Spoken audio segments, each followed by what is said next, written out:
These people are crazy. I'm telling you, they're crazy.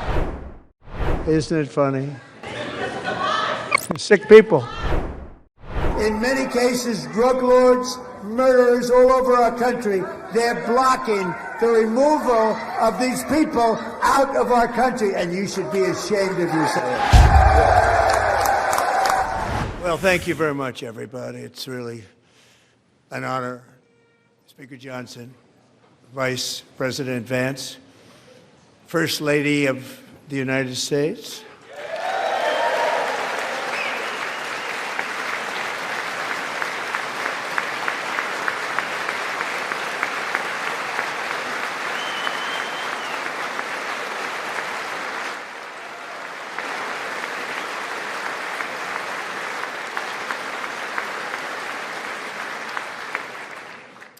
Second Lady of the United States,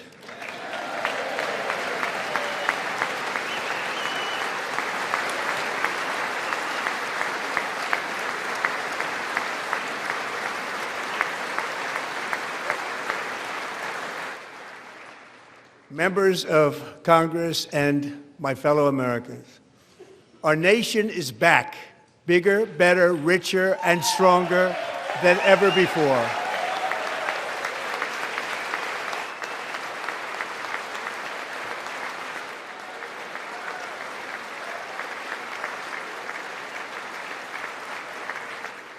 Less than 5 months from now, our country will celebrate an epic milestone in American history, the 250th anniversary of our glorious American independence. This July 4th, we will mark 2.5 centuries of liberty and triumph, progress and freedom in the most incredible and exceptional nation ever to exist on the face of the earth. And you've seen nothing yet. We're going to do better and better and better. This is the golden age of America.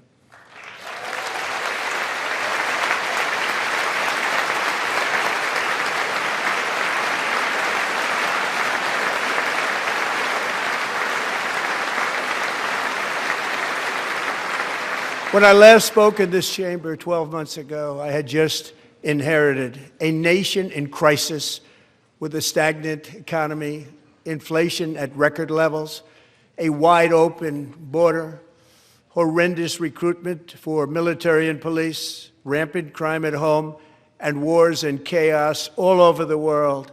But tonight, after just 1 year, I can say with dignity and pride that we have achieved a transformation like no one has ever seen before, and a turnaround for the ages. It is indeed a turnaround for the ages.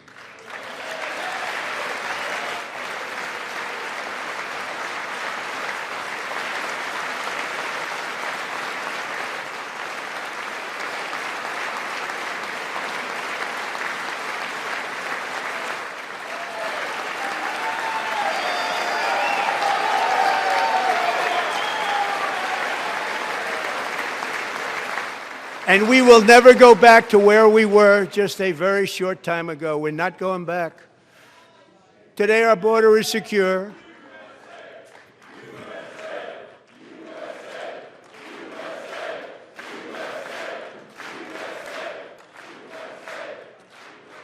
Thank you. Today, our border is secure. Our spirit is restored. Inflation is plummeting. Incomes are rising fast. The roaring economy is roaring like never before, and our enemies are scared, our military and police are stacked, and America is respected again, perhaps like never before.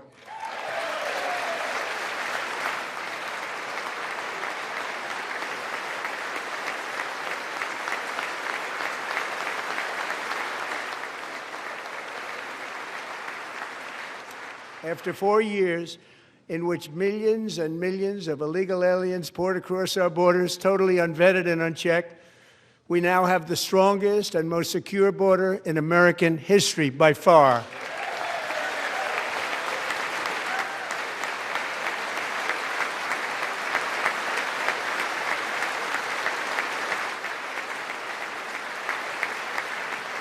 In the past 9 months, 0 illegal aliens have been admitted to the United States.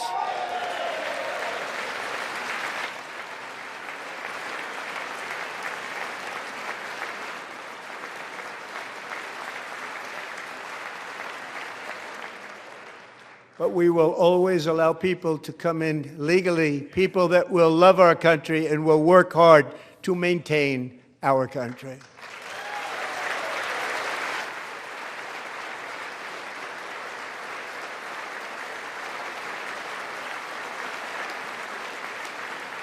The flow of deadly fentanyl across our border is down by a record 56% in 1 year.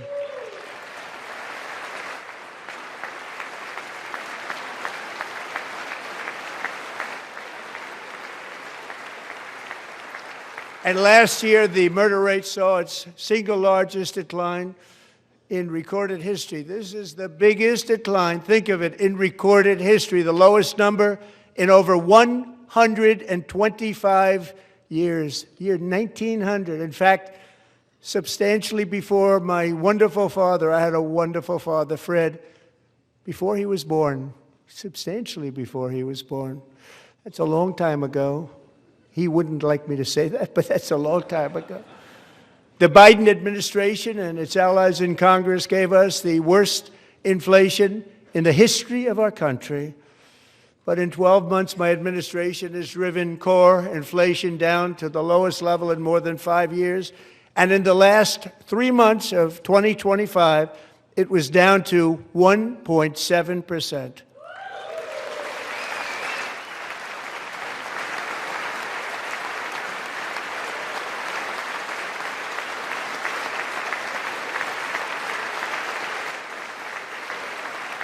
Gasoline, which reached a peak of over $6 a gallon in some states under my predecessor, it was quite honestly a disaster, is now below $2.30 a gallon in most states, and in some places, $1.99 a gallon. And when I visited the great state of Iowa just a few weeks ago, I even saw $1.85 a gallon for gasoline.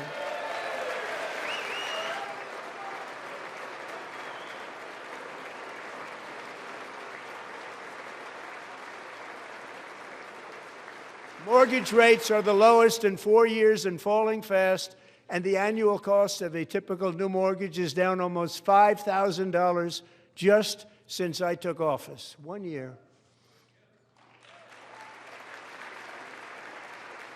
And low interest rates will solve the Biden-created housing problem while at the same time protecting the values of those people who already own a house that really feel rich for the first time in their lives. We want to protect those values. We want to keep those values up. We're going to do both.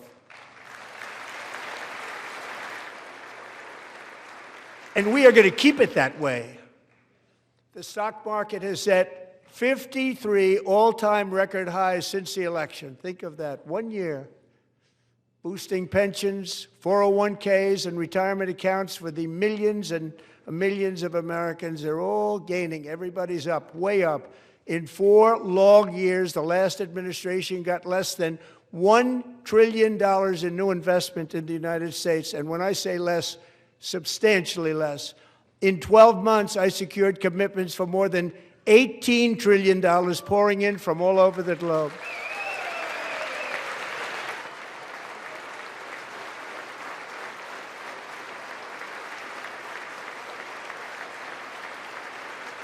Think of it, much less than $1 trillion for 4 years versus much more than $18 trillion for 1 year. What a difference a president makes. A short time ago, we were a dead country. Now we are the hottest country anywhere in the world, the hottest.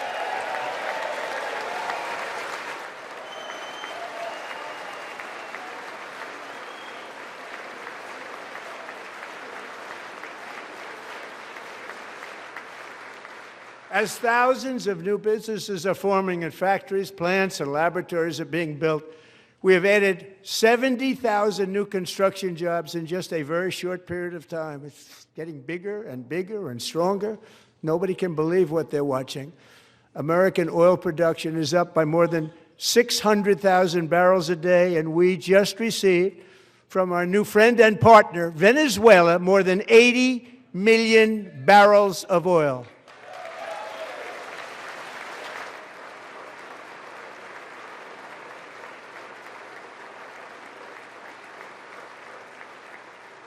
American natural gas production is at an all-time high because I kept my promise to drill, baby, drill.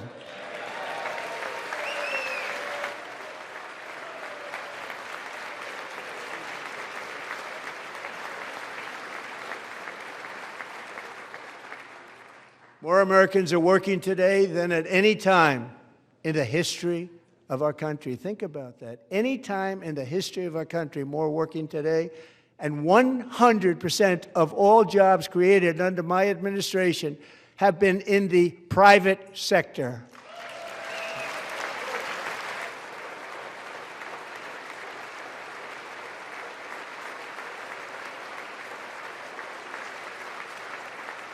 We ended DEI in America.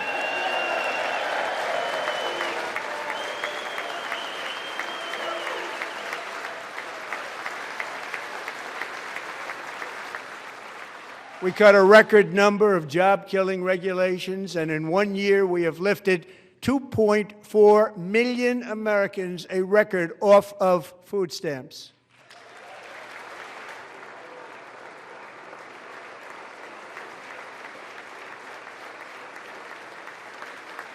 And for all of these reasons, I say tonight, members of Congress, the state of our union is strong.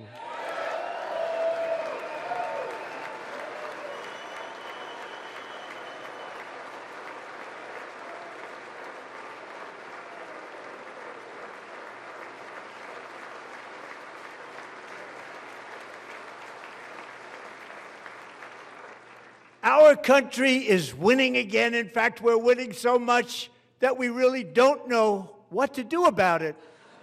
People are asking me, please, please, please, Mr. President, we're winning too much. We can't take it anymore. We're not used to winning in our country. Until you came along, we're just always losing, but now we're winning too much. And I say, no, no, no, you're going to win again. You're going to win big. You're going to win bigger than ever. And to prove that point, here with us tonight is a group of winners who just made the entire nation proud. The men's gold medal Olympic hockey team. Come on in.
Go ahead.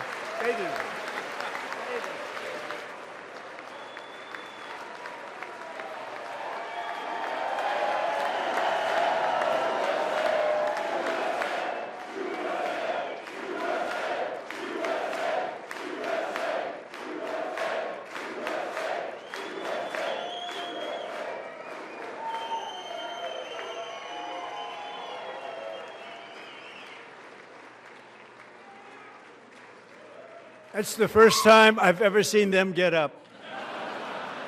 And actually, not all of them did get up. But they beat a fantastic Canadian team in overtime, as everybody saw, as did the American women who will soon be coming to the White House.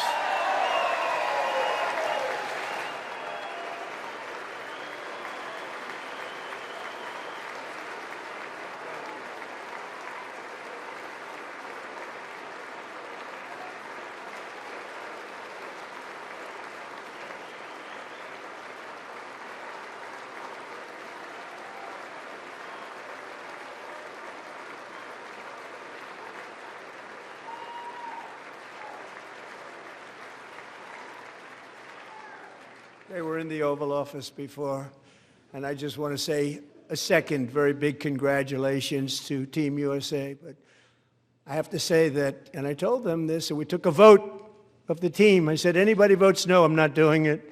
So they stood there, and they weren't about to say no, because I've never seen a goaltender play as well as goalie Connor Hellebuck.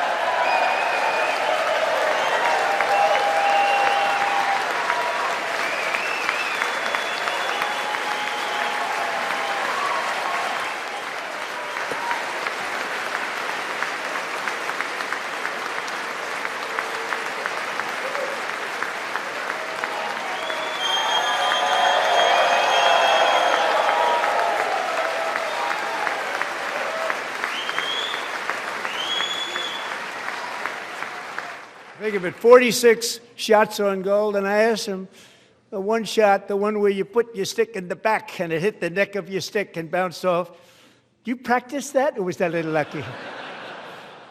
He refused to answer that question. But I just want to tell you that the members of this great hockey squad will be very happy to hear, based on their vote and my vote, and in this case my vote was more important, that I will soon be presenting Connor with our highest civilian honor, which we will be given and which has been given to many athletes over the years. But when I say many, not too many, like 12, it's called the highest civilian honor in our country, the Presidential Medal of Freedom.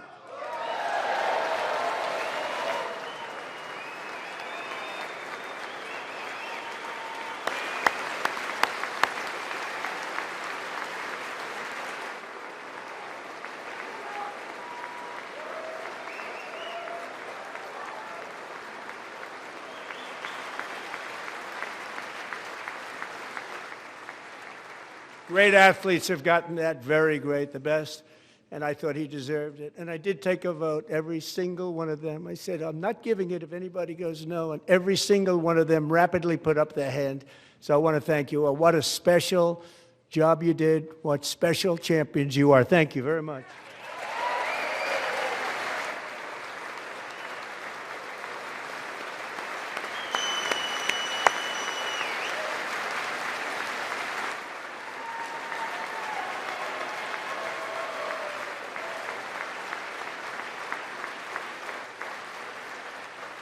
I'm also pleased to say that the next time the Olympic torch is lit, it will be here in America for the 2028 Olympics, and it's the summer version right in Los Angeles. We're going to do a good job in Los Angeles.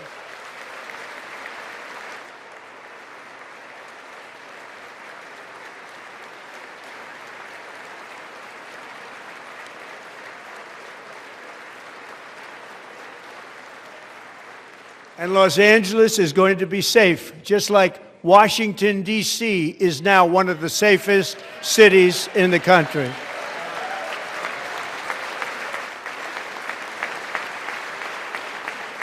And this year, and I must say I got them both. I got them in my first term, and I was disappointed because I didn't think I'd be the president when this happened. But strange things took place. And now I've got them because I got the Olympics and I got the 2026 FIFA World Cup, and I wanted to claim the 250th, but I didn't get away with that one. I couldn't claim that one for myself. But we're getting the World Cup, so we have the World Cup and the Olympics coming, and that is exciting news.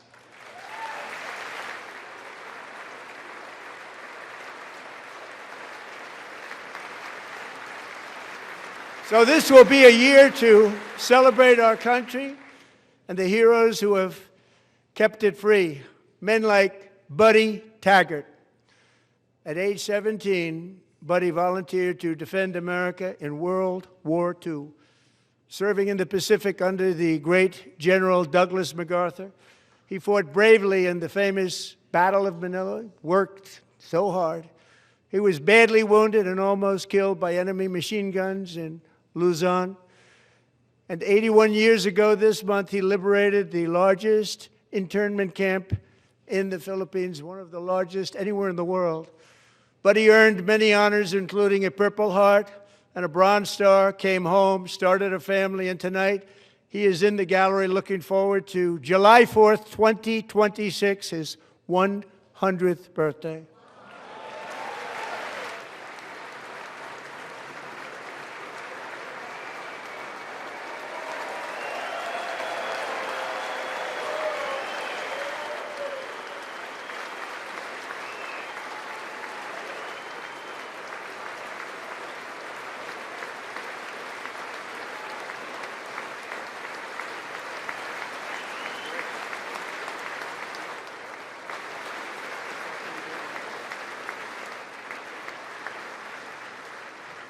So, buddy, you're a brave man, and we salute you.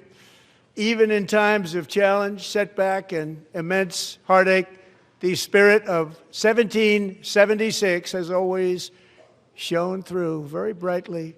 It was July 4th of last year when floodwaters tore through a girls' summer camp in Central Texas, one of the worst things I've ever seen. I was there, rising 26 feet in the matter of minutes, tragically claiming many, many lives. You all remember that one.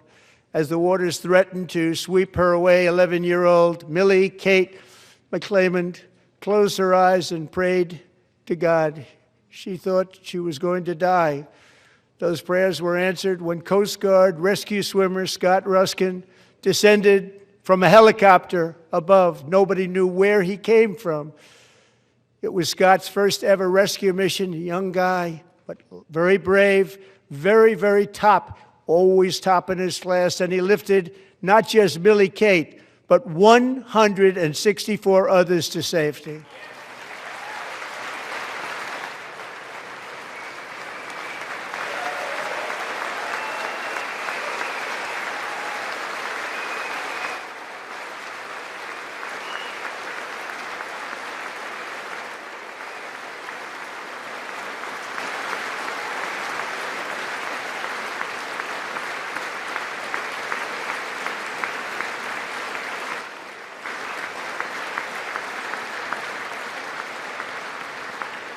People watched Scott from a distance, and they couldn't believe what they were seeing. The winds were blowing, the rain was pouring, everything was going, and that rapid water, nobody's ever seen anything like it. They said, wow, that's something.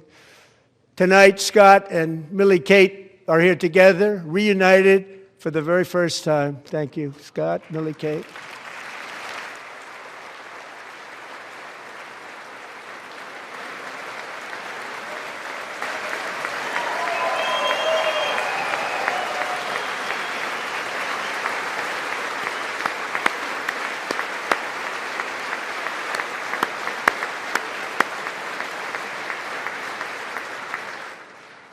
And Petty Officer Ruskin, I'm pleased to inform you that I am now awarding you the Legion of Merit for extraordinary heroism, which is what it was, extraordinary heroism. Thank you.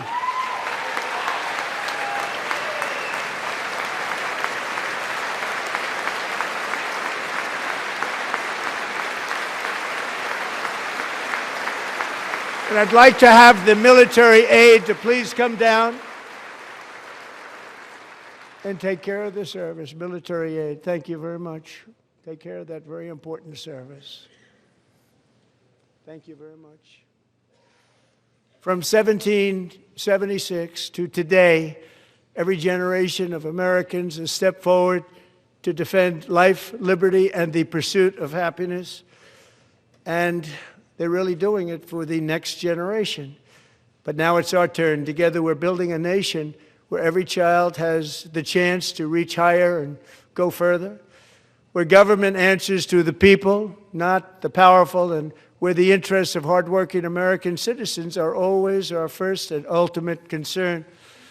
That is the debt we owe to the heroes who came before us, and that is the promise we must keep to America for our 250th year.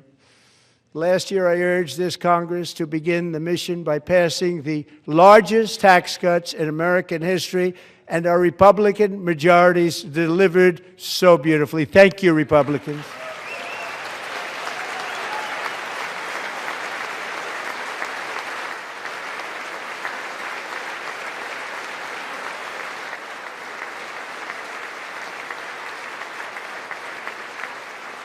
All Democrats, every single one of them, voted against these really important and very necessary massive tax cuts.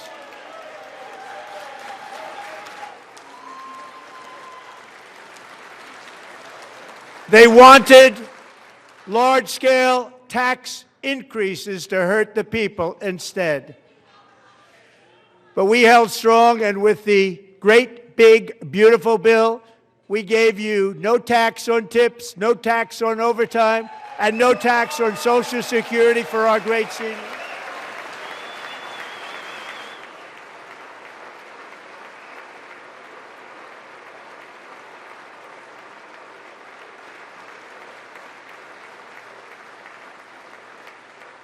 And we also made interest on auto loans tax deductible the first time, but only if the car is made in America.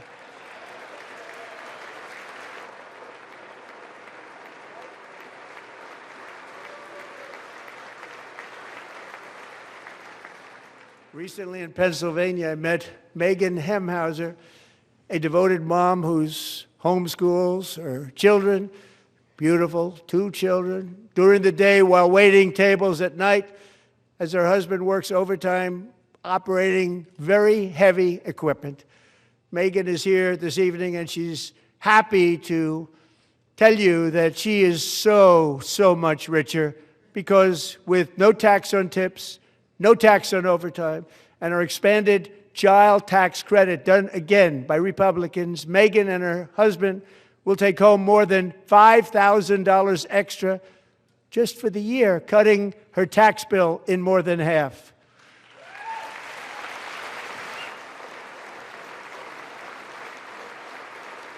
Megan, please stand up. We're fighting for you, Megan. Thank you, Megan. Thank you, Megan. We're fighting for you, Megan. Under our bill, parents like Megan can also activate their children's brand new Trump accounts. And I didn't name it. I did not name it. I did not name that.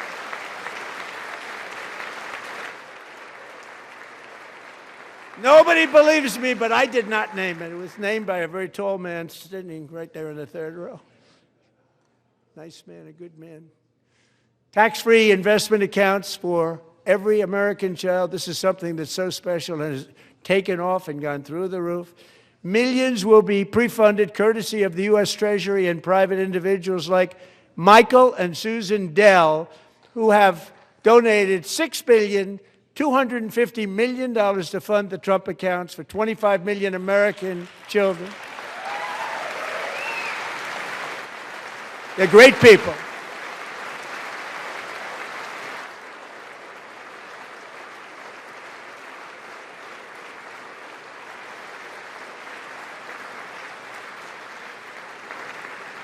You know, I asked Michael Dell, how do you make all that money? He said, well, I just sat on my dorm in school, and I made computers, and I'd sell them to people. And I just kept selling and selling and selling, and pretty amazing story. That's called the American dream. He sold a lot of computers, a lot of those laptops, so I congratulate him on that, but I really thank him and Susan, as well as others like Brad Gerstner, a very tremendous guy. He was behind it right from the beginning. Brad Gerstner. Thank you, Brad.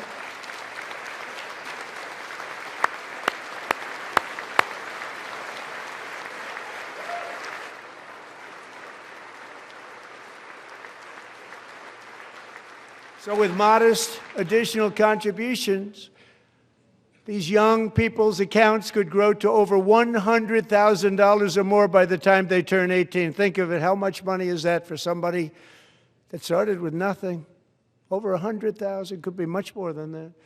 To make this investment in our children's future, go to trumpaccounts.gov, trumpaccounts.gov. And a lot of people are doing it. It's setting every record in the book. It's popular. They knew what it was going to take. I'm so proud of them. I'm so proud of the people that got it started.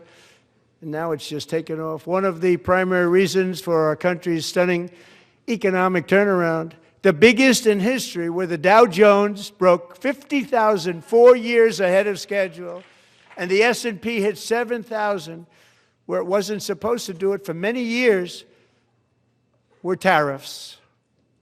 I used these tariffs, took in hundreds of billions of dollars to make great deals for our country, both economically and on a national security basis. Everything was working well. Countries that were ripping us off for decades are now paying us hundreds of billions of dollars. They were ripping us so badly, you all know that. Everybody knows it. Even the Democrats know it. They just don't want to say it. And yet these countries are now happy, and so are we. We made deals. The deals are all done. And they're happy. They're not making money like they used to, but we're making a lot of money. There was no inflation, tremendous growth, and the big story was how Donald Trump called the economy correctly, and 22 Nobel Prize winners in economics didn't. They got it totally wrong. They got it really wrong. And then just 4 days ago, an unfortunate ruling from the United States Supreme Court. It just came down. It came down. Very unfortunate ruling. But the good news is that almost all countries and corporations want to keep the deal that they already made, right, Scott?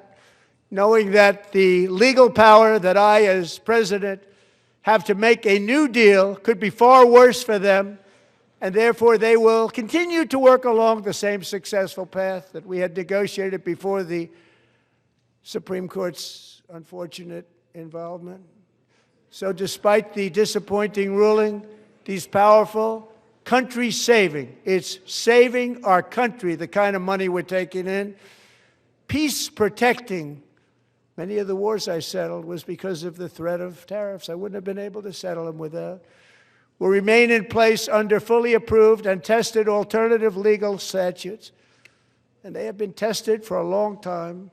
They're a little more complex, but they're actually probably better, leading to a solution that will be even stronger than before. Congressional action will not be necessary. It's already time-tested and approved. And as time goes by, I believe the tariffs paid for by foreign countries will, like in the past, substantially replace the modern-day system of income tax, taking a great financial burden off the people that I love.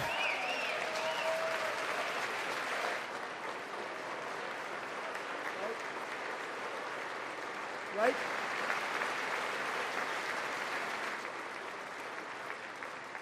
Moving forward, factories, jobs, investment, and trillions of dollars will continue pouring into the United States of America because we finally have a president who puts America first. I put America first.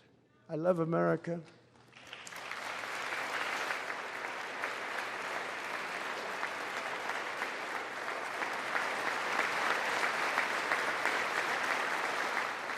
For decades before I came along, we had the exact opposite. From trade to health care, from energy to immigration, everything was stolen and rigged in order to drain the wealth out of the productive, hardworking people who make our country great, who make our country run. Under Biden and his corrupt partners in Congress and beyond, it reached a breaking point with the Green New scam, open borders for everyone. They poured in by the millions and millions from prisons, from mental institutions. They were murderers, 11,888 murders. They came into our country. You allowed that to happen. And record-setting inflation that cost the typical family $34,000 in just a speck of time. Now the same people in this chamber who voted for those disasters suddenly used the word affordability, a word. They just used it. Somebody gave it to them, knowing full well that they caused and created the increased prices that all of our citizens had to endure. You caused that problem. You caused that problem.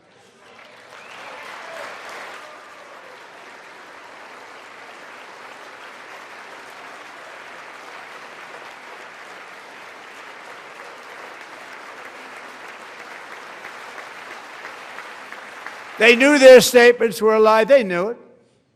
They knew their statements were a dirty, rotten lie. Their policies created the high prices Our policies are rapidly ending them. We are doing really well. Those prices are plummeting downward.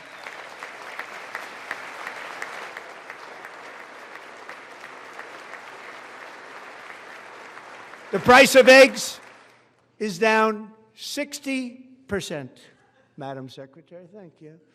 The cost of chicken, butter, fruit, hotels, automobiles, rent is lower today than when I took office by a lot. And even beef, which was very high, is starting to come down significantly. Just hold on a little while. We're getting it down. And soon you will see numbers that few people would think were possible to achieve just a short time ago. Nobody can believe when they see the kind of numbers, and especially energy, when they see energy going down to numbers like that, they cannot believe it. It's like another big tax cut. I'm also confronting one of the biggest ripoffs of our times, the crushing cost of health care caused by you. Since the passage of the Unaffordable Care Act, sometimes referred to as Obamacare, big insurance company has gotten rich. It was meant for the insurance companies, not for the people. With our government giving them hundreds and hundreds of billions of dollars a year as their stock prices soared 1,000, 1,200, 1,400, and even 1,700%, like nothing else. That's why I introduced the great health care plan. I want to stop all payments to big insurance companies and instead give that money directly to the people so they can buy their own health care, which will be better health care at a much lower cost.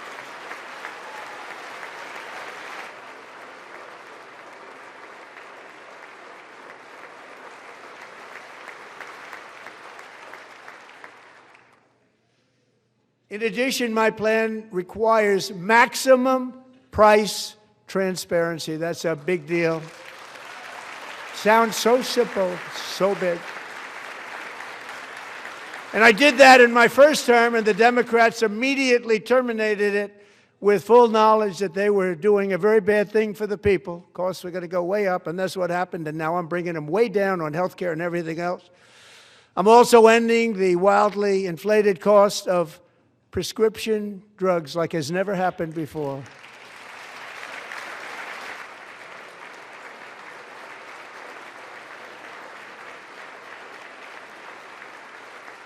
Other presidents tried to do it, but they never could. They tried.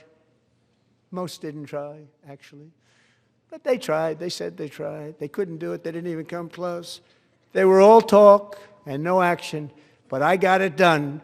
Under my just enacted most favored nation agreements, Americans who have for decades paid by far the highest prices of any nation anywhere in the world for prescription drugs will now pay the lowest price anywhere in the world for drugs. Anywhere, the lowest price.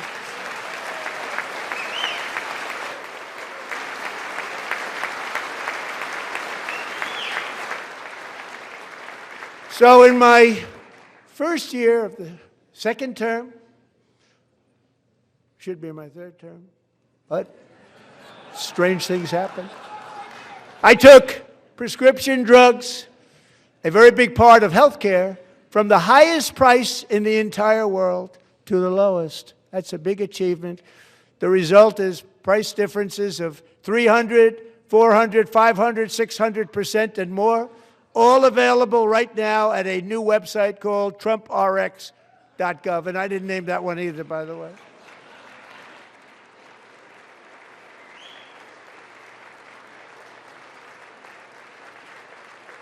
And here tonight is the very first customer ever to get that big discount, and it is big, Catherine Rayner. For 5 years, she and her husband have struggled with infertility, and they turned to IVF.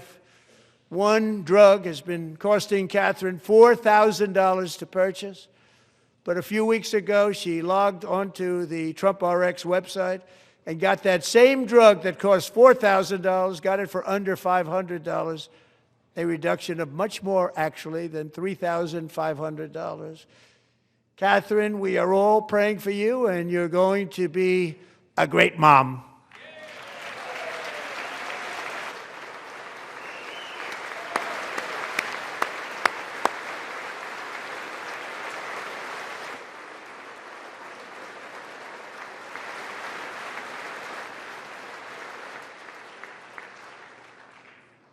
So now I'm calling on Congress to codify my most favored nation program into law. Now, the one thing, I'm not sure it matters because it's going to be very hard for somebody that comes along after me to say, let's raise drug prices by 700 or 800%.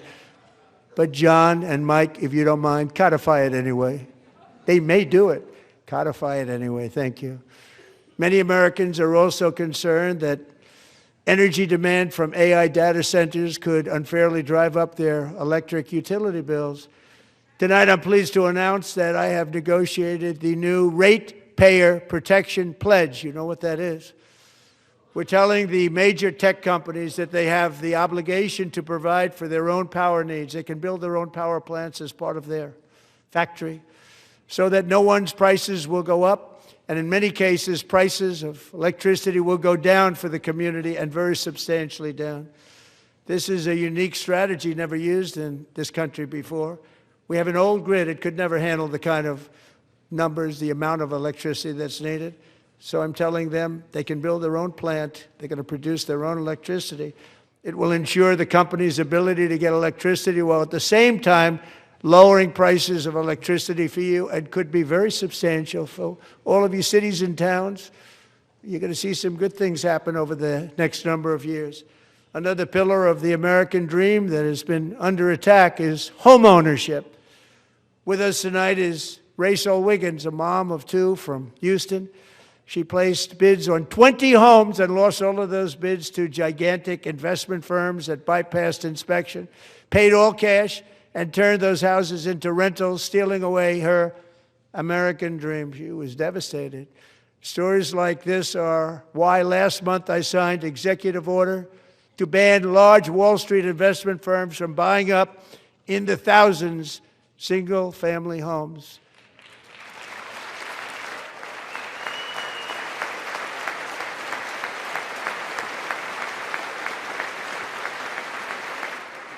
And now I'm asking Congress to make that ban permanent, because homes for people, really, that's what we want. We want homes for people, not for corporations. Corporations are doing just fine. Rachel, thank you very much. Good luck with your home. You'll get one soon.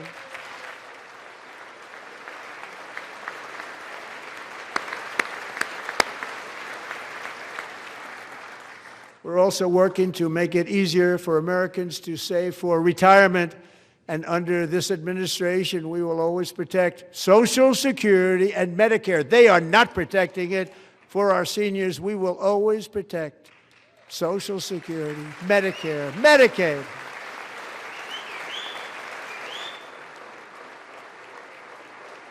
Since I took office, the typical 401k balance is up by at least $30,000.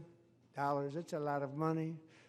We have millions and millions of people, because the stock market has done so well, setting all those records. Your 401ks are way up. Yet half of all of working Americans still do not have access to a retirement plan with matching contributions from an employer. To remedy this gross disparity, I'm announcing that next year my administration will give these often forgotten American workers, great people, the people that built our country, access to the same type of retirement plan offered to every federal worker. We will match your contribution with up to $1,000 each year.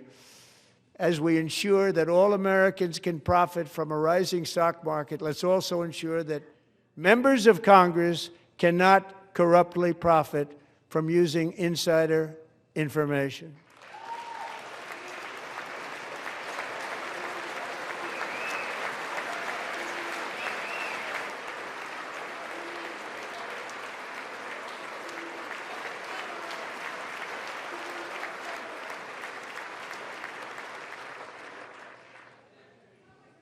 They stood up for that. I can't believe it.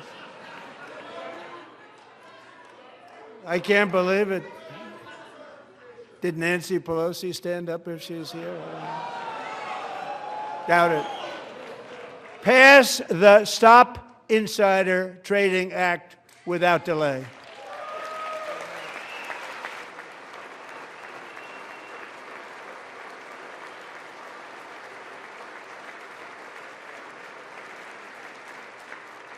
I wasn't sure if anybody, even on this side, was going to applaud for that. I'm very impressed. Thank you. I'm very impressed. But when it comes to the corruption that is plundering, it's plundering America. There's been no more stunning example than Minnesota, where members of the Somali community have pillaged an estimated $19 billion from the American taxpayer. Oh, we have all the information. And in actuality, the number is much higher than that. And California, Massachusetts, Maine, and many other states are even worse. This is the kind of corruption that shreds the fabric of a nation, and we are working on it like you wouldn't believe. So tonight, although started 4 months ago, I am officially announcing the war on fraud to be led by our great Vice President, J.D. Vance.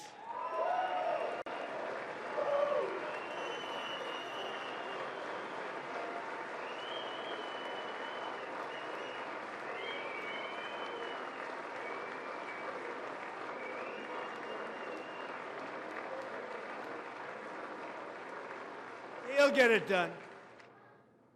And we're able to find enough of that fraud. We will actually have a balanced budget overnight. It'll go very quickly. That's the kind of money you're talking about. We'll balance our budget.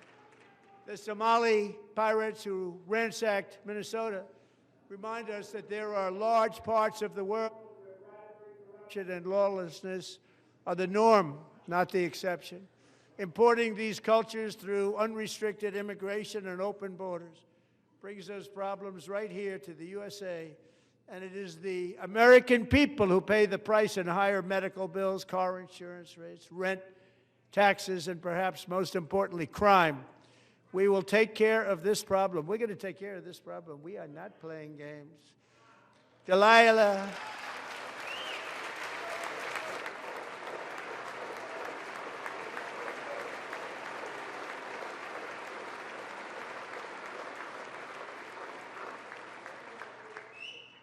Delilah Coleman was only 5 years old in June 2024 when a 18-wheel tractor trailer plowed into her stopped car traveling at 60 miles an hour or more. The driver was an illegal alien let in by Joe Biden and given a commercial driver's license by open borders politicians in California. Doctors said Delilah would never be able to walk or talk, have a good life. She wouldn't even be able to eat again. But against all odds, she is now in the first grade learning to walk. And she's here this evening with her dad, Marcus, a fantastic man. Delilah, please, you are a great inspiration. Please stand up.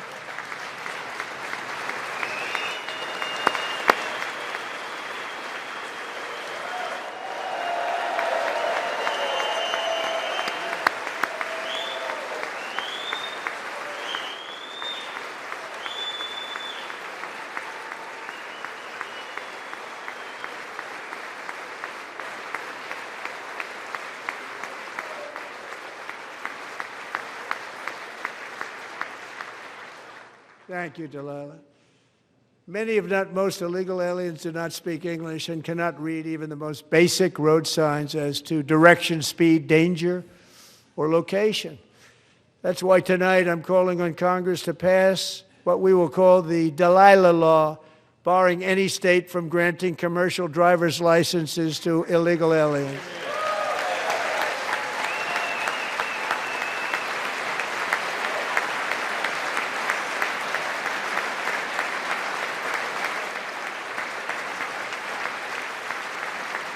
And yesterday, as you probably saw at the White House, I hosted a ceremony with Americans who lost their treasured loved ones to the scourge of illegal immigration. People came into our country, how we allowed this to happen with our open borders. These are the angel moms and families that for decades our government betrayed and our media totally ignored. It was terrible. Hard to believe, actually. In 2023, a 16-year-old high school cheerleader named Elizabeth Medina was supposed to perform in her town's Christmas parade, but she never arrived. Her mother, Jacqueline, went home to look for her, and she found her lying dead in a bathtub, bleeding profusely after being stabbed 25 times. Lizbeth's killer was a previously arrested illegal alien who had broken in and brutally extinguished the brightest light in her family's life, violently and viciously. Her heartbroken mother is in the gallery to remind everyone in this chamber exactly why we are deporting illegal alien criminals to our country at record numbers, and we're getting them the hell out of here fast. We don't want them.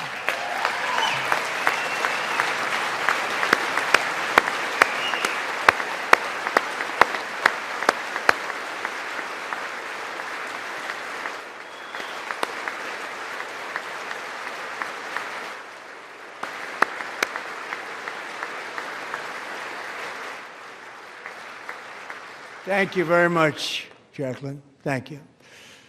We can never forget that many in this room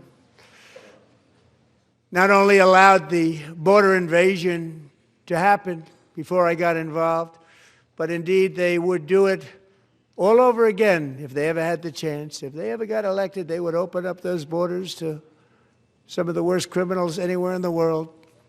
The only thing standing between Americans and a wide open border right now is President Donald J. Trump and our great Republican patriots in Congress. Thank you. Thank you.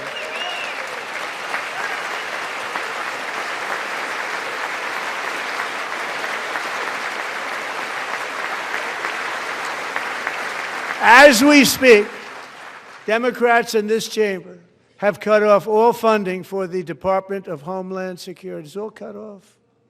It's all cut off. They have instituted another Democrat shutdown, the first one costing us 2 points on GDP. 2 points we lost on GDP, which probably made them quite happy, actually. Now they have closed the agency responsible for protecting Americans from terrorists and murderers. Tonight I'm demanding the full and immediate restoration of all funding for the border security, homeland security of the United States, and also for helping people clean up their snow. We have no money because of the Democrats, and it would be nice. We'd love to give you a hand at cleaning it up, but you gave no money. Nobody's getting paid. It's a shame. So you have to think about it. We have, in case you didn't know, a pretty large snowstorm out there. One of the great things about the State of the Union is how it gives Americans the chance to see clearly what their representatives really believe. So tonight I'm inviting every legislator to join with my administration in reaffirming a fundamental principle. If you agree with this statement, then stand up and show your support. The first duty of the American government is to protect American citizens, not illegal aliens.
Isn't that a shame? You should be ashamed of yourself not standing up. You should be ashamed of yourself. That is why I'm also asking you to end deadly sanctuary cities that protect the criminals and enact serious penalties for public officials who block the removal of criminal aliens. In many cases, drug lords, murderers all over our country, they're blocking the removal of these people out of our country, and you should be ashamed of yourself.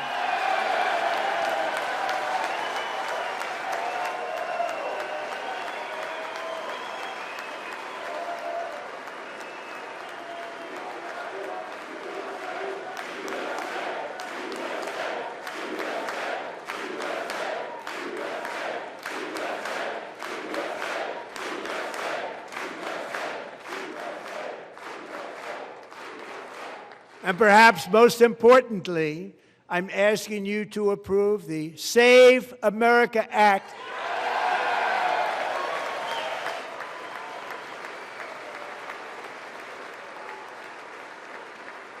To stop illegal aliens and others who are unpermitted persons from voting in our sacred American elections. That cheating is rampant in our elections. It's rampant.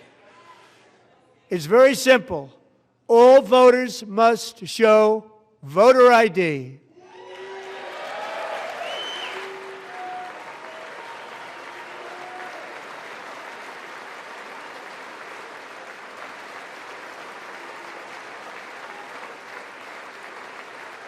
All voters must show proof of citizenship in order to vote.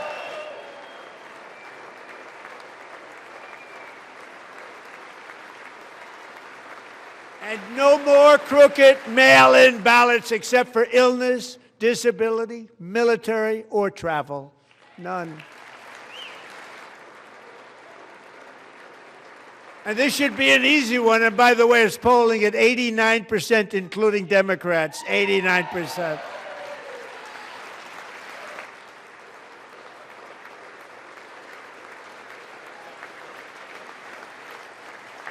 And even the new communist mayor of New York City, I think he's a nice guy, actually. Speak to him a lot. Bad policy, but nice guy. Just said they want people to shovel snow. They got hit hard. Wants them to shovel snow, but if you apply for that job, you need to show 2 original forms of ID and a Social Security card. Yet they don't want identification for the greatest privilege of them all, voting in America. No, it's no good. No good. Both Republicans and Democrats overwhelmingly agree on the policy that we just enunciated. And Congress should unite and enact this common sense, country-saving legislation right now, and it should be before anything else happens.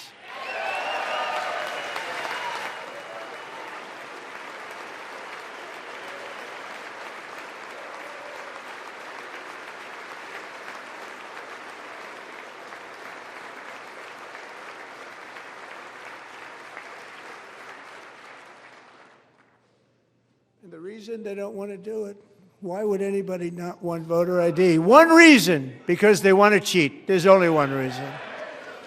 They make up all excuses. They say it's racist. They come up with things you almost say, what imagination they have.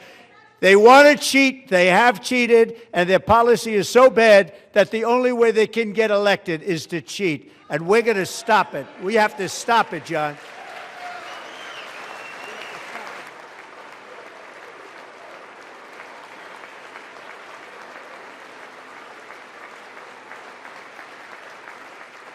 And here is one more opportunity to show common sense in government. In the gallery tonight are Sage Blair and her mother, Michelle. In 2021, Sage was 14 when school officials in Virginia sought to socially transition her to a new gender, treating her as a boy and hiding it from her parents. Hard to believe, isn't it? Before long, a confused Sage ran away from home after she was found in a horrific situation in Maryland A left-wing judge refused to return Sage to her parents because they did not immediately state that their daughter was their son. Sage was thrown into an all-boys state home and suffered terribly for a long time. But today, all of that is behind them because Sage is a proud and wonderful young woman with a full-ride scholarship to Liberty University. Sage and Michelle, please stand up.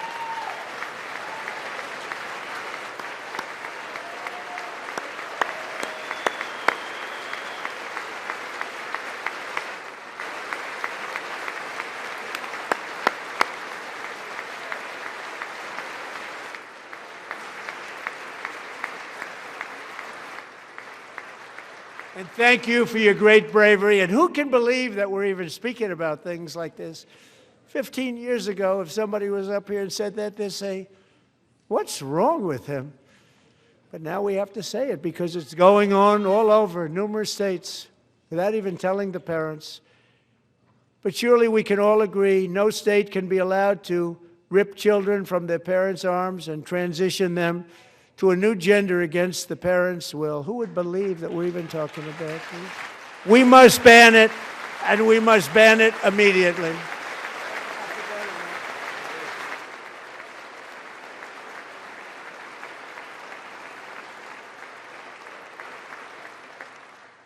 Look, nobody stands up. These people are crazy, I'm telling you. They're crazy.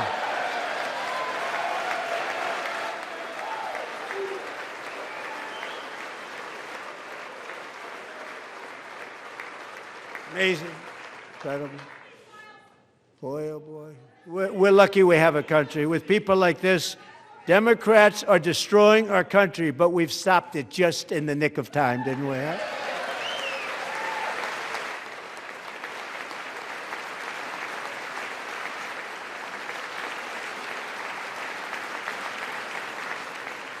No one cares more about protecting America's youth than our wonderful First Lady, now a movie star. She's a movie star. Can you believe it?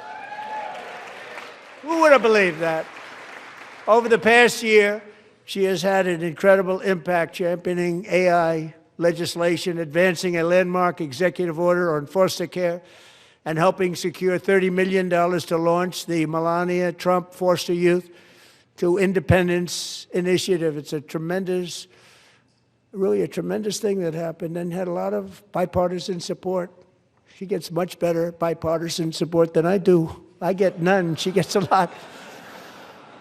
Someday you're going to have to tell me how you did that. And students and educators in every state have joined the First Lady's efforts in the presidential AI challenge, keeping America's next generation positioned to succeed and strongly succeed in the future. Tonight, we welcome two young people whose lives reflect the First Lady's impact, Sierra Burns and Everest Nevermont. Thank you both, and Melania, thank you. I know how hard you worked on it. Thank you very much.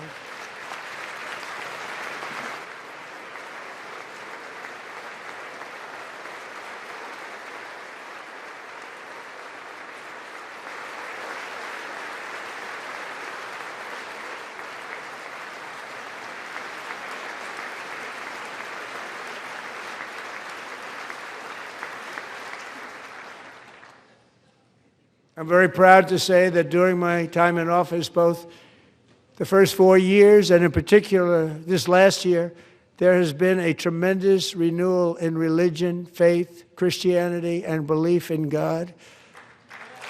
Tremendous renewal.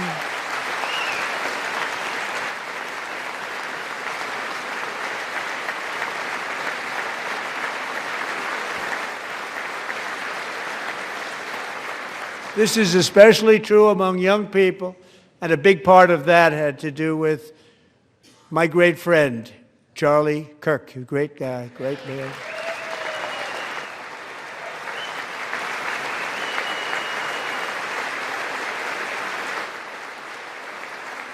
So last year, Charlie was violently murdered by an assassin and martyred, really martyred for his beliefs. His wonderful wife, Erica, is with us tonight. Erica, please stand.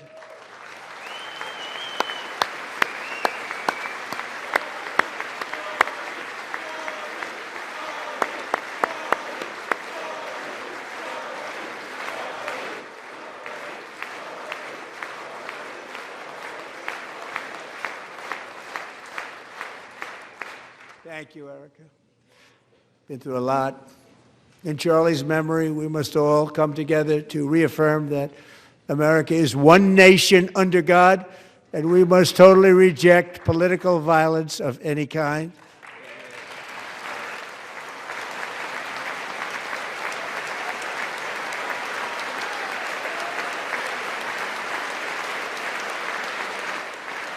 We love religion, and we love bringing it back, and it's coming back at levels that nobody actually thought possible. It's really a beautiful thing to see. Above all, unleashing America's promise requires keeping our communities safe. We have made incredible strides, yet dangerous repeat offenders continue to be released by pro-crime Democrat politicians again and again. We are honored to be joined tonight by a woman who's been through hell, Anya Zarutska.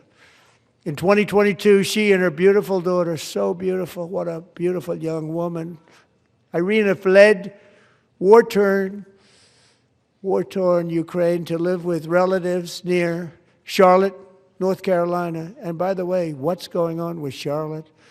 Last summer, 23-year-old Irina was riding home on the train when a deranged monster who had been arrested over a dozen times and was released through no cash bail, stood up and viciously slashed a knife through her neck and body. No one will ever forget. There were people on that train. No one will ever forget the expression of terror on Irina's face as she looked up at her attacker in the last seconds of her life. She died instantly. She had escaped a brutal war only to be slain by a hardened criminal set free to kill in America, came in through open borders. Mrs. Zarutska, tonight I promise you we will ensure justice for your magnificent daughter, Irina.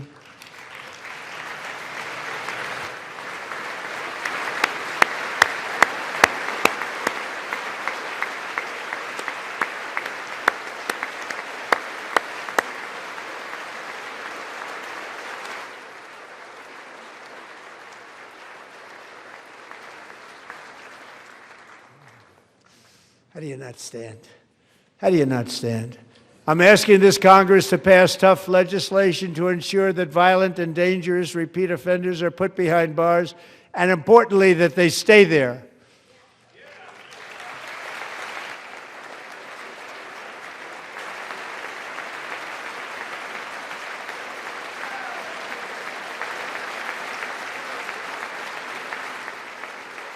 Starting last summer, I deployed our National Guard and federal law enforcement to restore law and order to our most dangerous cities, including Memphis, Tennessee, big success, New Orleans, Louisiana, big success, and our nation's capital itself, Washington, D.C., where we have almost no crime anymore in Washington, D.C. How did that happen?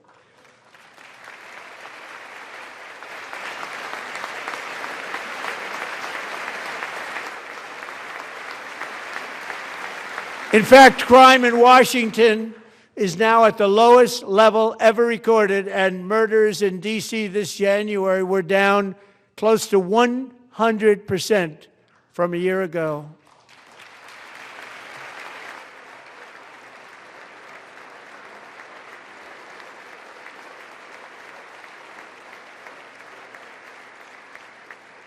They don't like to hear that.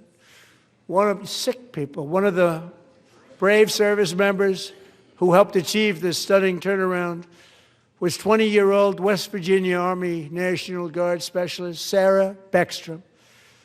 After a 4-month deployment, she voluntarily extended her service, and her rank was going to be lifted. She was doing so well. They were so proud of her. But the very next day, she was on patrol near the White House when she was ambushed and shot in the head by a terrorist monster from Afghanistan. Shouldn't have been in our country. And all because she wore the uniform of our nation, she was shot. He traveled here because he didn't like people wearing our uniform. He was sick and deranged, shouldn't have been in our country. Sarah Beckstrom died in order to defend our capital, and we are honored to be joined by her wonderful parents, Gary and Evalie. Your daughter was a true American patriot, and she will be greatly missed. She was a great person. I saw reports on her. They've never seen anything like it.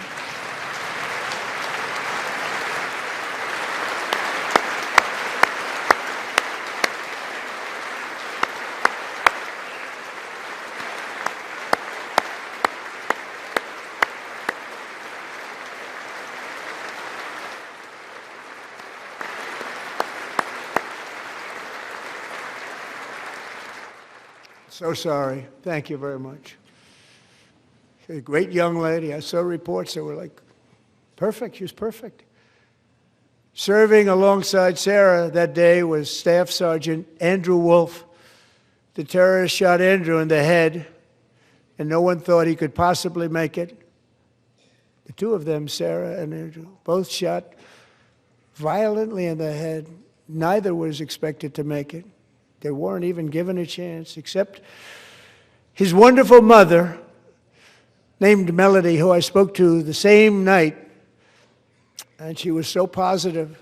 The doctors thought that Andrew was gone, but his mother said, no, Mr. President, Andrew will be fine. He's going to make it. I've never seen anything like it. I mean, he was given almost no chance. She said, I have no doubt, sir, he's going to be okay. This was a conversation that I had with her that night, with her son laying helplessly in bed, blood all over. Everybody is praying, she said, sir, he will be okay. The doctors didn't understand what she was saying, and after looking at the results of the damage done, neither did I. She was so strong and conclusive that even Andrew's great father felt she didn't really understand the gravity of the situation. But she turned out to be right. Right, Melody? She turned out to be right.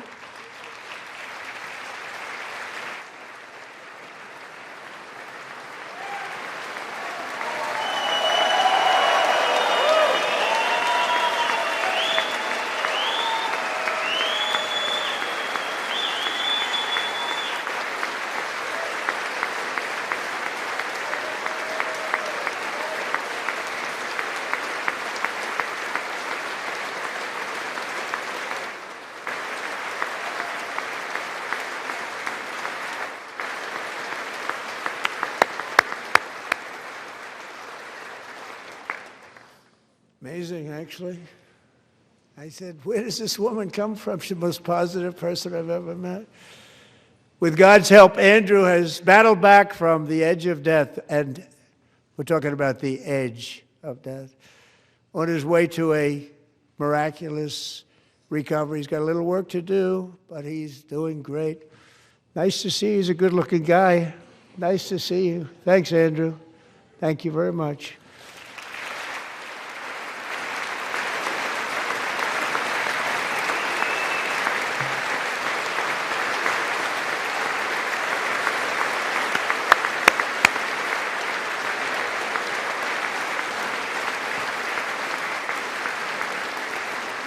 So, Andrew, while you're up, now I'm going to ask a highly respected General James Seward to present Staff Sergeant Andrew Wolf and the great family of Sarah Beckstrom with the award created by our late, great President George Washington himself. It's called the Purple Heart.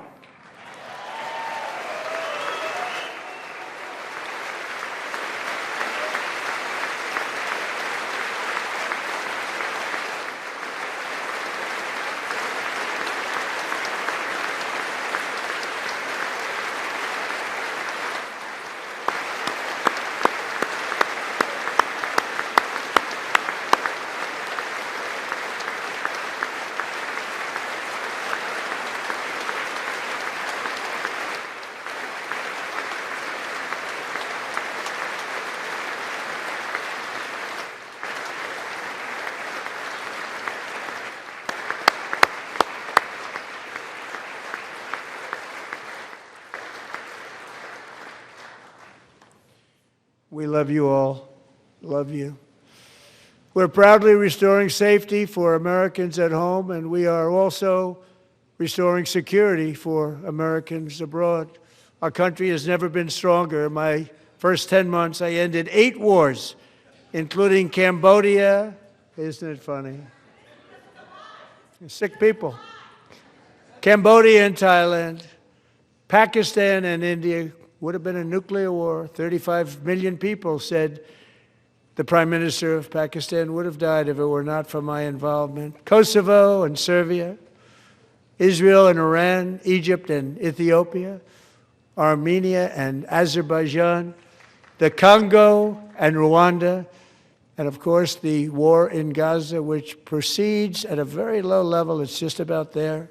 And I want to thank Steve Witkoff and Jared Kushner for your help. Thank you, Steve. Thank you, Jared.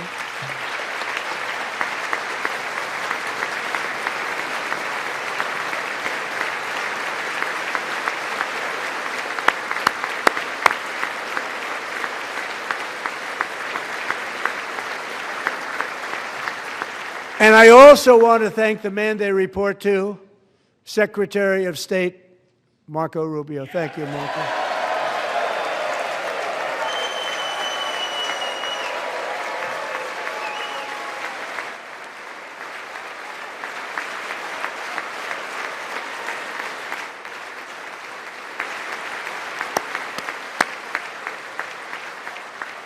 People like you. You know, Marco got 100% of the votes when he was in confirmation. I think our next one was about 54%. And some of the Democrats are now saying, I can't believe we approved that guy. And he said it's an honor that they feel that way, right, Marco? You have done a great job, great Secretary of State. I think he'll go down as the best ever.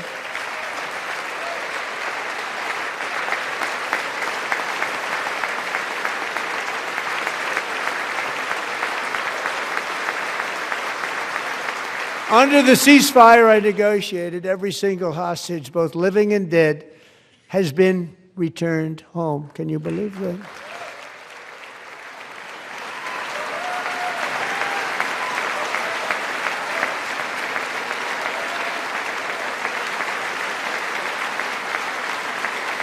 Nobody thought it was possible. Nobody thought that was possible. Both living and dead. And those parents who had a dead son, their boy, they'd always tell me their boy, they wanted him as much as though he were living. It was an amazing period of time. And they came back, and when we got all of the living hostages back, and many, many before them, but I always said those last 20 are going to be very tough, but we got many, many more, hundreds. But I said those last 20 are going to be tough. We got them back. But we only got back 14 or 15 of the dead of the 28. And believe it or not, Hamas worked along with Israel, and they dug and they dug and they dug. It's a tough thing to do, going through bodies all over, passing up 100 bodies sometimes for each one that they found. Tough job. And they finally got it back to 27. And then Steve and Jared, they got it back to 28. They found all 28. Nobody thought that was possible, but we did it. And I remember the family of the 28th. They were so grieved, but they were so happy as it's possible to be. They had their boy back. The mother said, "Sir, we have our boy back." What a period of time that was, but we got them all back. So thank you both very much. Great job.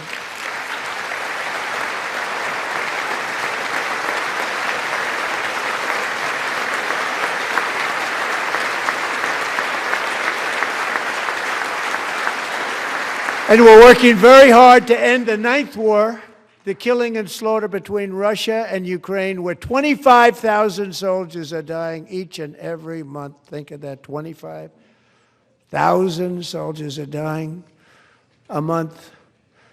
A war which would have never happened if I were president, would have never happened. As president, I will make peace wherever I can, but I will never hesitate to confront threats to America wherever we must. That's why in a breakthrough operation last June, the United States military obliterated Iran's nuclear weapons program with an attack on Iranian soil known as Operation Midnight Hammer.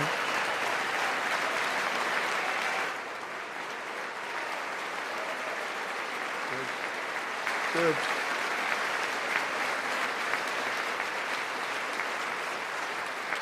For decades, it had been the policy of the United States never to allow Iran to obtain a nuclear weapon.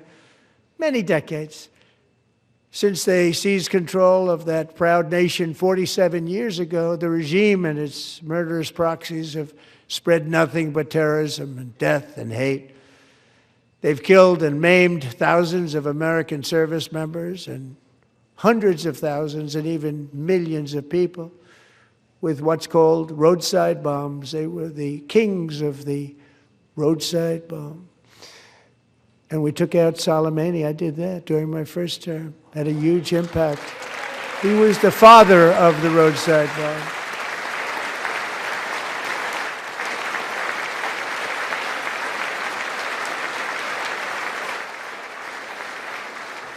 And just over the last couple of months with the protests, they've killed at least, it looks like, 32,000 protesters. 32,000 protesters in their own country. They shot them and hung them. We stopped them from hanging a lot of them with the threat of serious violence. But this is some terrible people. They've already developed missiles that can threaten Europe and our bases overseas, and they're working to build missiles that will soon reach the United States of America. After Midnight Hammer, they were warned to make no future attempts to rebuild their weapons program, and in particular, nuclear weapons. Yet they continue. They're starting it all over. We wiped it out, and they want to start all over again, and are at this moment again pursuing their sinister ambitions. We are in negotiations with them. They want to make a deal, but we haven't heard those secret words. We will never have a nuclear weapon. My preference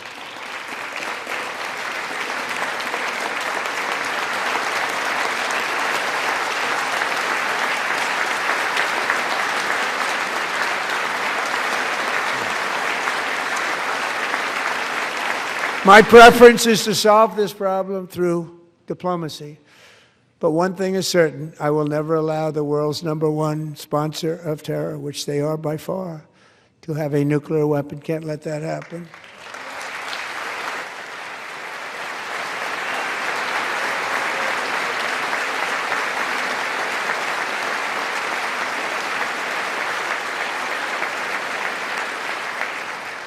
And no nation should ever doubt America's resolve. We have the most powerful military on earth. I rebuilt the military in my first term. We're going to continue to do so. Also, we just approved a $1 trillion budget. We have no choice. We have to be strong, because hopefully we will seldom have to use this great power that we built together. It's really called peace through strength, and it's been very, very effective.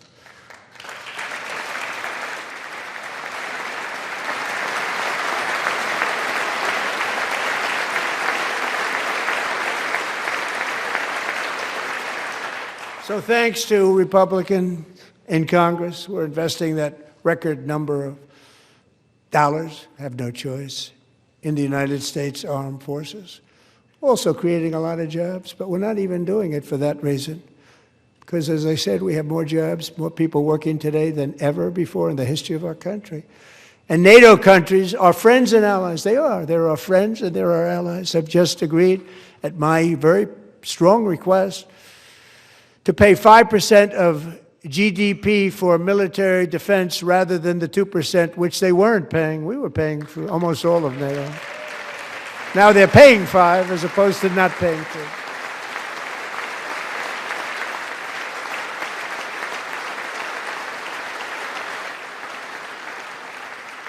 And getting that 5% was something which everyone said would never be done, could not happen. We got it really easily with one meeting.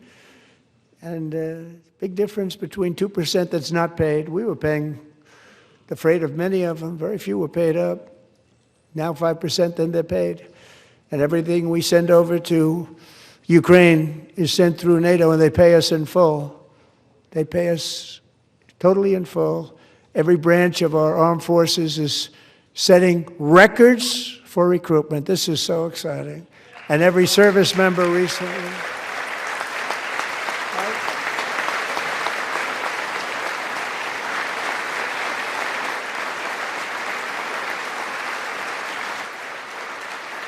And every service member recently received a warrior dividend of $1,776.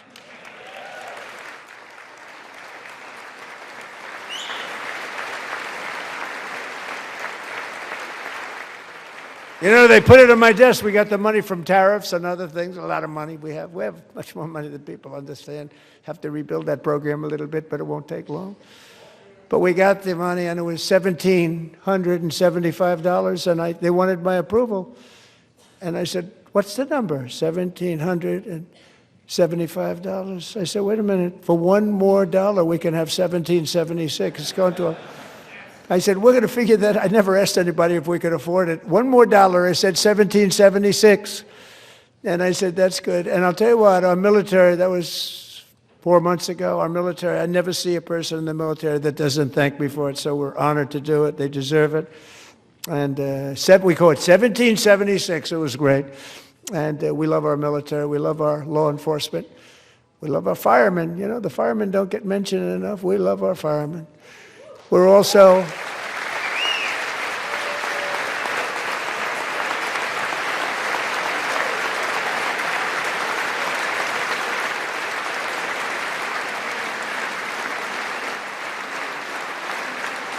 We're also restoring American security and dominance in the Western Hemisphere, acting to secure our national interests and defend our country from violence, drugs, terrorism, and foreign interference. For years, large swaths of territory in our region, including large parts of Mexico, really large parts of Mexico, have been controlled by murderous drug cartels. That's why I designated these cartels as foreign terrorist organizations, and I declared illicit fentanyl as a weapon of mass destruction.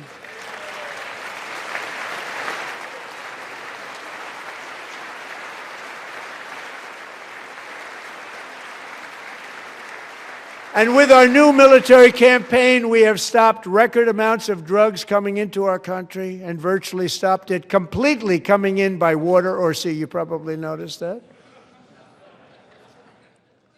We very seriously damaged their fishing industry also. Nobody wants to go fishing anymore. We've also taken down one of the most sinister cartel kingpins of all. You saw that yesterday. In January,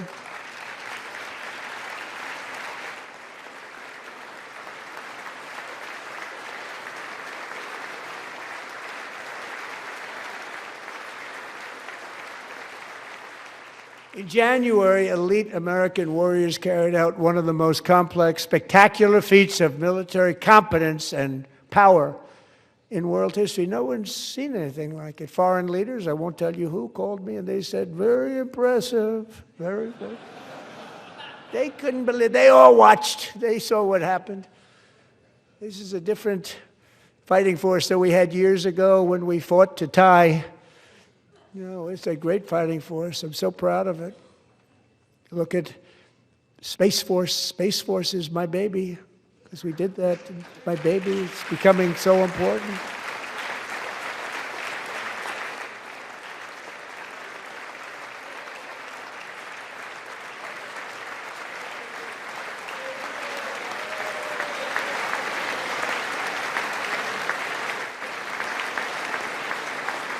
And America's armed forces overwhelmed all defenses and utterly defeated an enemy, good fighters, to end the reign of outlaw dictator Nicolas Maduro and bring him to face American justice.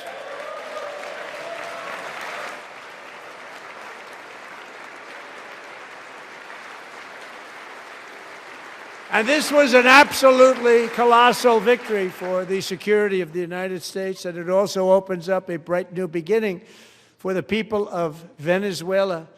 We're working closely with the new president of Venezuela, Delcy Rodriguez, to unleash extraordinary economic gains for both of our countries and to bring new hope to those who have suffered so terribly.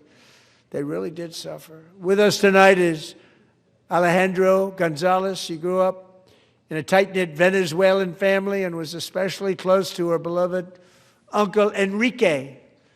But after Enrique ran for office and opposed Maduro, he was kidnapped by Maduro's security forces and thrown into the regime's really infamous prison in Caracas.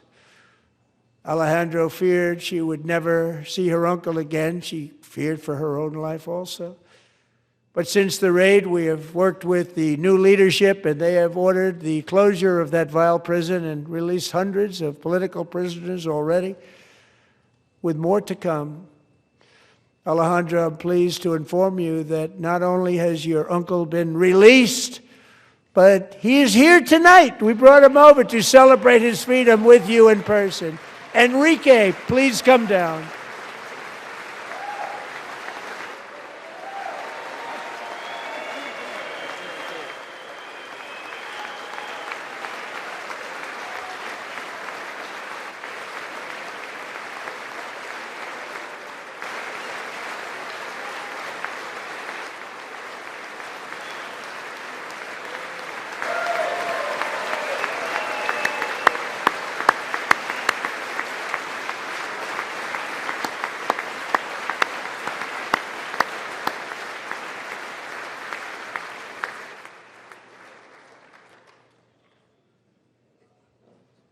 Thank you, Enrique. Have a good time. Nice to have you back, Enrique. There were many heroes on that January raid to capture Maduro, really great heroes. It was very dangerous. They knew we were coming. They were all set. But the deeds of one warrior that night will live forever in the eternal chronicles of military valor. Chief Warrant Officer 5, Eric Slover, planned the mission and was the flight lead in the cockpit of the first helicopter, a big, beautiful, powerful helicopter. It was a massive Chinook carrying, as you can imagine, many, many American warfighters. Wearing the dog tags, his wife Amy had blessed with holy water before he left. She knew it was going to be a rough one. Eric steered the Chinook under the cover of night and descended swiftly upon Maduro's heavily protected military fortress. This was a major military installation, protected by thousands of soldiers and guarded by Russian and Chinese military technology. How did that work out? Not too good. While preparing to land, enemy machine guns fired from every angle, and Eric was hit very badly in the leg and hip, one bullet after another. He absorbed 4 agonizing shots, shredding his leg into numerous pieces. And yet, despite the fact that the use of his legs was vital to successful helicopter flight, legs are the most important part of flying a helicopter, to deliver the many commandos who would capture and detain Maduro was the only thing Eric was thinking about. Then, even as he was gushing blood, which was flowing back down the aisle, helicopter lands at a steep angle. The machine guns stood right in front of him. They were right in front of him, 2 machine gunners who escaped the wrath of the previous planes. Eric maneuvered his helicopter with all of those lives and souls to face the enemy and let his gunners eliminate the threat. Turned the helicopter around so the gunners could take care of business, saving the lives of his fellow warriors from what could have been a catastrophic crash deep in enemy territory. Only after safely landing the helicopter with all the warriors aboard in the exact right spot, which was vital to the mission. We probably would have had to maybe cancel the mission if that didn't happen. Eric told his co-pilot, also wounded, but not as gravely, to take over. I'm about ready to pass out. The success of the entire mission and the lives of his fellow warriors hinge on Eric's ability to take the searing pain. It was unbelievable what's happened to his legs of the bullets and keep on flying and landing and People knew what was happening. Everybody in the back of the helicopter knew because they saw the blood pouring down the aisle. Chief Warrant Officer Slover is still recovering from his serious wounds, but I'm thrilled to say that he is here tonight with his wife, Amy, Eric, and Amy. Come on in.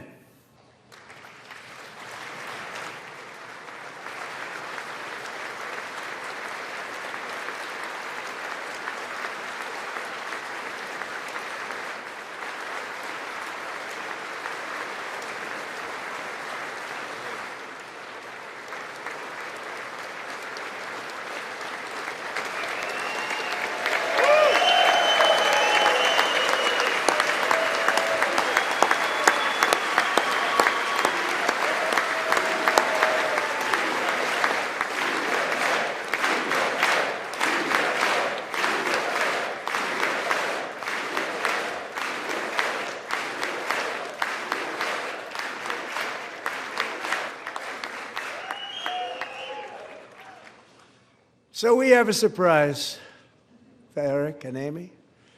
In recognition of Eric's actions above and beyond the call of duty, I would now like to ask General Jonathan Braga to present Chief Warrant Officer Slover with our nation's highest military award, the Congressional Medal of Honor.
Well, thank you very much, Eric and Amy. Great to get to know you. I met with them and with a lot of their fellow warriors at Fort Bragg recently. You notice the name Fort Bragg, we have it back, we brought it back. We won the First World War with it, the Second World War with it, and then they decided to change the name. So we changed it back. Everybody wanted to change back too. And 10 of Eric's fellow warriors from that incredible night of victory will also be receiving medals at a private ceremony that will soon be held at the White House, and Eric will be there. Thank you.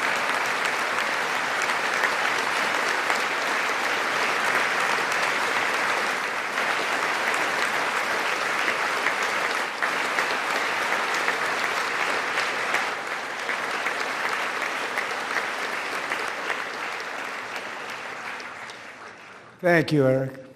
That's a big one. Tonight we've celebrated many truly extraordinary American patriots, but there is one last living legend to honor before we go. He is one more heroic American aviator.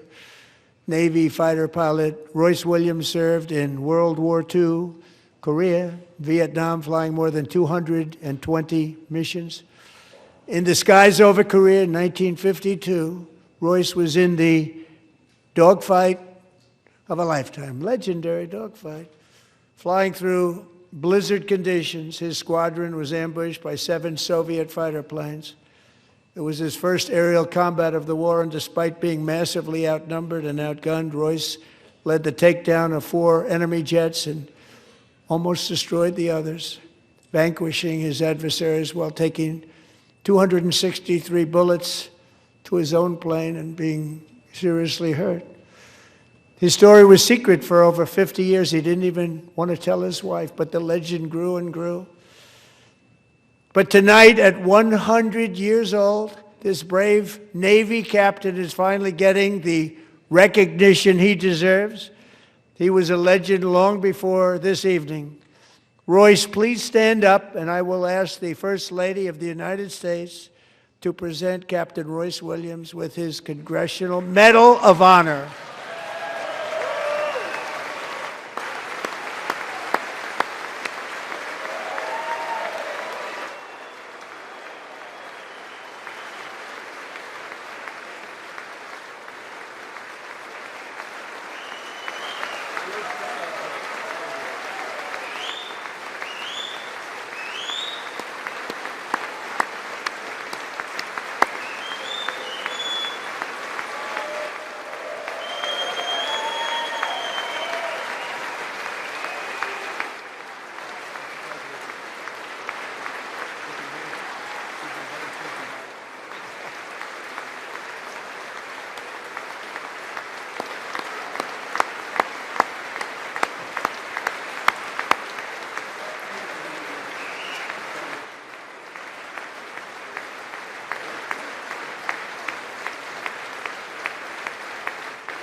Thank you, Royce, and thank you, Eric. I've always wanted the Congressional Medal of Honor, but I was informed I'm not allowed to give it to myself, and I wouldn't know why I'd be taking it, but if they ever open up that law, I will be there with you someday. But you know, that's our highest honor, Congressional Medal of Honor, and that's a big thing, and it's an honor to be in the same room with you. Thank you both very much, Eric. Thank you.